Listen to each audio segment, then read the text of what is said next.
에즈라기의 시작입니다. 페르시아 임금 키루스 제1년이었다.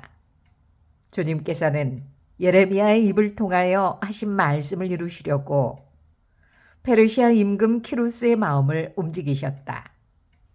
그리하여 키루스는 온 나라에 어명을 내리고 직서도 반포하였다. 페르시아 임금 키루스는 이렇게 선포한다. 주 하늘의 하느님께서 세상의 모든 나라를 나에게 주셨다. 그리고 유다의 예루살렘에 당신을 위한 집을 지을 임무를 나에게 맡기셨다. 나는 너희 가운데 그분 백성에 속한 이들에게는 누구나 그들의 하느님께서 함께 계시기를 빈다. 이제 그들이 유다의 예루살렘으로 올라가서 주 이스라엘의 하느님 집을 짓게 하여라. 그분은 예루살렘에 계시는 하느님이시다.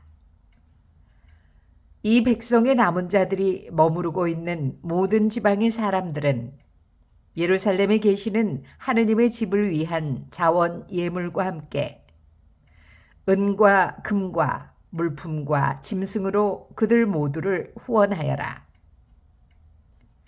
그리하여 유다와 벤야민의 각 가문의 우두머리들과 사제들과 레위인들 곧 예루살렘에 올라가서 그곳에 계신 주님의 집을 짓도록 하느님께서 마음을 움직여 주신 이들이 모두 떠날 채비를 하였다.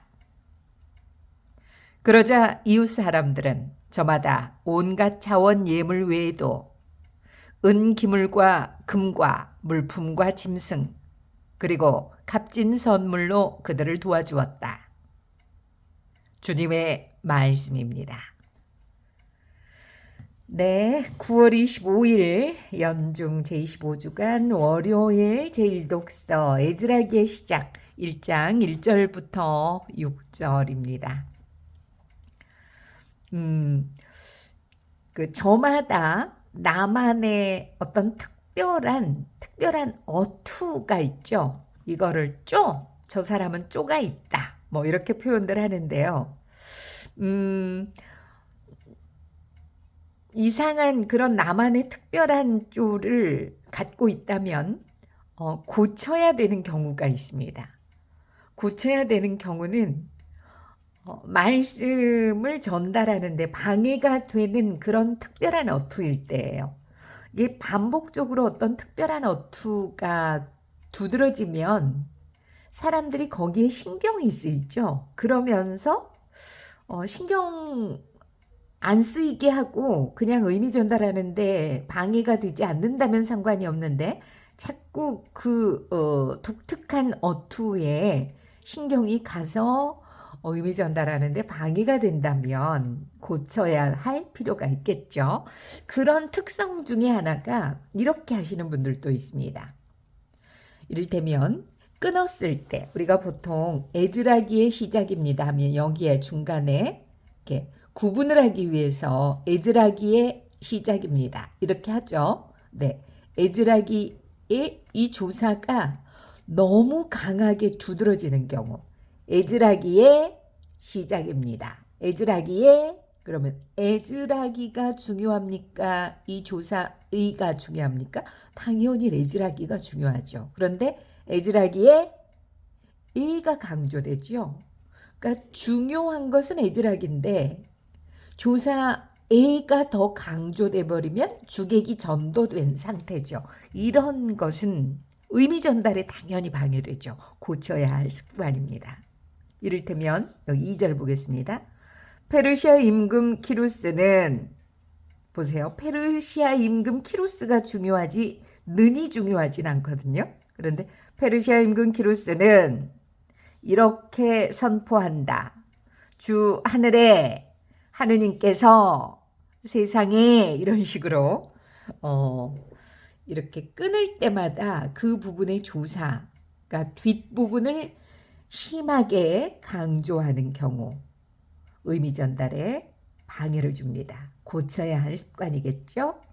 혹시 나는 그렇게 하고 있지 않는지 그렇다면 방법이 있습니다. 만약에 에즈라기의 애를 강조하지 않고 애절하기를 강조하고 싶다. 그런데 방법을 모르겠다. 자, 이름절에 강조를 합니다. 자, 1, 2, 3, 4, 5 음절이죠. 그러면 여기를 강조한다는 것은 5음절을 강조하는 거잖아요.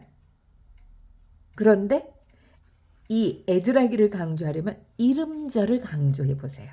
이를테면 애절하기, 여기에 힘을 줍니다. 애절하기에, 그러면 여기를 강조할 수가 없습니다. 여기에 힘이 들어가기 때문입니다. 이를테면 시작입니다 경우도 이쪽에 힘이 들어가는 사람들이 있거든요. 시작입니다 이런 식이죠. 다가 중요합니까? 시작이 중요합니까? 당연히 시작이 중요하죠. 그럼 이쪽에 힘을 줍니다. 시작입니다. 그러면 다에 힘이 들어갈 수가 없는 거죠. 자, 이런 방법으로 그런 습관은 고치면 됩니다. 다시 한번 저랑 한번 해볼까요? 에 강조합니다.